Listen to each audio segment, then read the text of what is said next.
নমস্কার বন্ধুরা, টলিপাড়ার সবথেকে গরম খবর, ভাইরাল মুহূর্ত আর আপনার প্রিয় তারকাদের অজানা গল্প সবকিছু একসাথেই পেতে চোখ রাখুন একটাই জায়গায়, টলিটুন। টলিপাড়ার অন্যতম জনপ্রিয় জুটি সোনামণি সাহা ও প্রতীক সেন। পর্দার পাশাপাশি বাস্তব জীবনেও যাদের রসায়ন বরাবরই চর্চায়। একসঙ্গে দুটি ধারাবাহিকে কাজ করার পর তাদের সম্পর্ক যে প্রেমের রূপ নিয়েছে তা ইন্ডাস্ট্রির ওপেন সিক্রেট। যদিও প্রকাশ্যে খুব একটা মুখ না খুলেও সোশ্যাল মিডিয়ায় তাদের পিডিএ বরাবরই নজর কাড়ে। সম্প্রতি শেষ হয়েছে সোনামণির ধারাবাহিক শুভ বিবাহ, আর তারপরেই প্রতীকের একটি ফেসবুক পোস্ট নতুন করে জল্পনা উস্কে দেয়।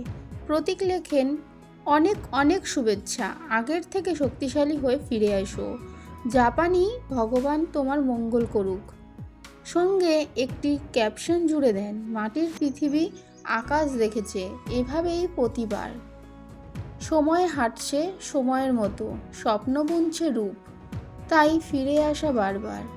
এই পোস্টে সোনামণির সংক্ষিপ্ত কিন্তু অর্থপূর্ণ মন্তব্য, একা ফিরব বুঝি। এই এক লাইনের উত্তরেই নেট পাড়ায় ধারণা, তাহলে কি দুজনে বরাবর একসঙ্গেই ফিরছে নতুন কোনো প্রজেক্টে?